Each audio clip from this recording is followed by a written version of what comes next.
Hello everyone, I hope you are doing well. In last video, part 1 of this poem, Try Again. So we have explained three paragraph, and let us start to explain the fourth stanza, not paragraph.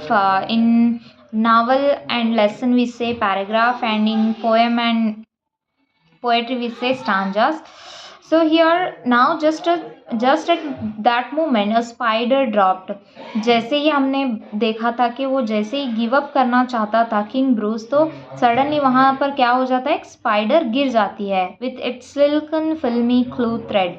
कैसे गिरती है वो आपने कभी भी देखा होगा. जब भी मकड़ी यानी स्पाइडर गिरती है तो वो उसके एक थ्रेड लगा होता है. वो थ्रेड नहीं बल्कि उसका ही सिल्कन होता है, फिल्मी क्लू थ्रेड के जैसे. As and the king in the midst of thinking his thinking stop. तो वो सोच में बैठा हुआ था. जैसे ही स्पाइडर ड्रॉप होती है तो वो अपना सोच बंद कर देता है और वो क्या देखता है, to see what the spider would do. तो ये वो अब इस सोच में आ गया कि स्पाइडर क्या करेगी, वो उसको एक्साइटमेंट थी. Now he is very excited to see what the spider would do.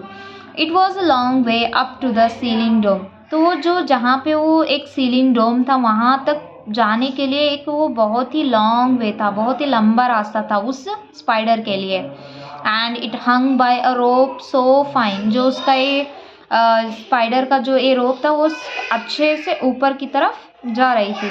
That how it would get to its cobweb home, King Bruce could not divine. वो कैसे ऐसे ही ऊपर आहिस्ता से चढ़ जाएगी, he was thinking. But see what happens next. It soon began to climb and crawl. Climb means to hold tightly to somebody. Straight up with strong endure, but down it came with a slippery sprawl as near to the ground as ever.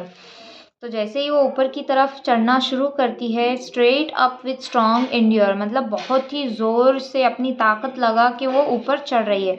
But down it came with a slippery sprawl. जैसे ही वो आधे रास्ते तक चढ़ती है फिर से वो फिसल के नीचे आ जाती है. As near to the ground as ever. बार बार वो नीचे गिर रही है. Difficult to control. Slippery sprawl मतलब जैसे जहाँ पे कोई फिसलन हो वहाँ पर चलना मुश्किल हो जाता है, बार बार गिरना शुरू हो जाते हैं.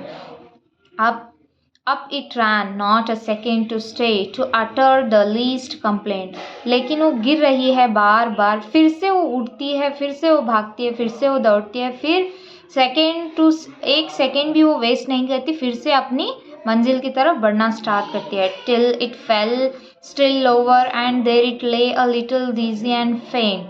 और जैसे ही वो कमज़ोर नहीं होती बल्कि और ज़्यादा वो कोशिश करती है अपनी मंजिल को पहुंचने के लिए.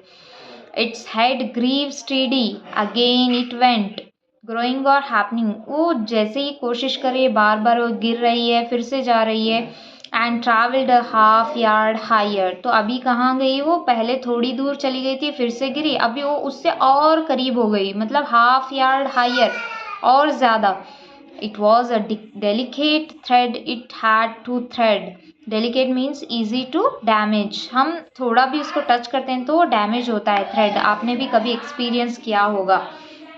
एज अ चाइल्ड हम लोग ऐसे करते रहते हैं. And a road where its feet would tire. Again it fell and swung below, but again it quickly mounted till up and down, now fast, now slow. 9 brave attempts were counted.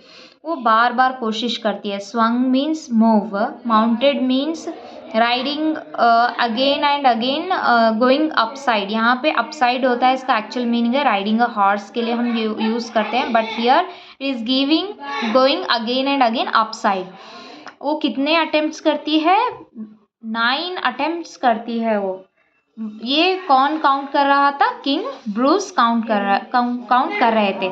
Sure cried the king that foolish thing will strive no more to climb when it toils so hard to reach and cling and tumbles every time. बार बार कोशिश कर रही थी तो king क्या सोच रहा था, ये फुलिश है, ये ऐसे ही भूखी मर जाएगी. But when it toils means to work hard, so hard to reach and climb and tumbles every time. वो बार बार गिर रही है, फिर से हार्ड वर्क है. But up the insect went once more. Ah me, it's an anxious minute. He is only a foot from his cobweb door. Oh, say, will he lose or win it? तो अभी थोड़ा ही एक point उतना उसके लिए space बचा हुआ है. तो अभी वो इस एक्साइटमेंट में है कि वो या कॉबवेब की तरफ पहुंचेगा या नहीं.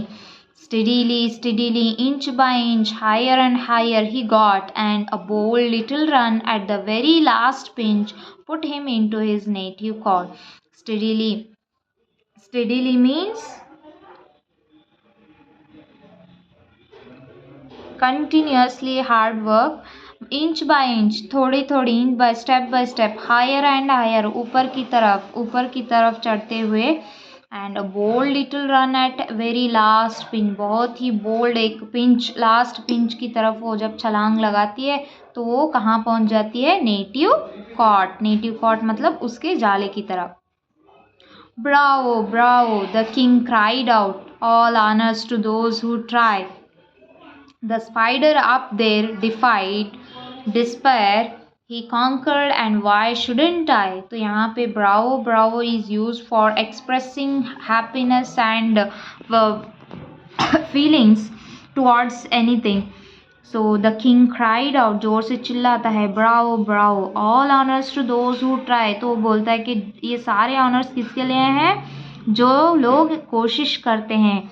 The spider up there defied despair. ना ही ये स्पाइडर क्या किया? अपने आप को चैलेंज लिया और कभी डिसअपॉइंट नहीं हुआ. He conquered, and why shouldn't I? तो एक छोटी सी स्पाइडर कॉन्कर कर गई, अपने मंजिल को पा गई, तो हम क्यों नहीं, मैं क्यों नहीं. And Bruce of Scotland braced his mind, and gossips tell the tale that he tried once more as he tried before, and that time did not fail. तो आज तक ये कहानी बहुत ही इंस्पायरिंग और फेमस है कि वो जब लास्ट ट्राई करता है तो वो ऐसे ट्राई करता है और वो जीत जाता है, और उसके बाद वो कभी लाइफ में फेल नहीं हुआ. This is about the story which is written by Eliza Cook. So we'll see the biography or introduction about Eliza Cook in next video. I hope you have understood this poem. Try again. I hope you will love this video. Please like, share, subscribe and comment करना ना भूलें. Next video में आपके लिए question answers ज़रूर लेके आएंगे. Thank you. And इसका पार्ट 1 भी अपलोड है, आप वहाँ जाके देख सकते हो. Thank you once again.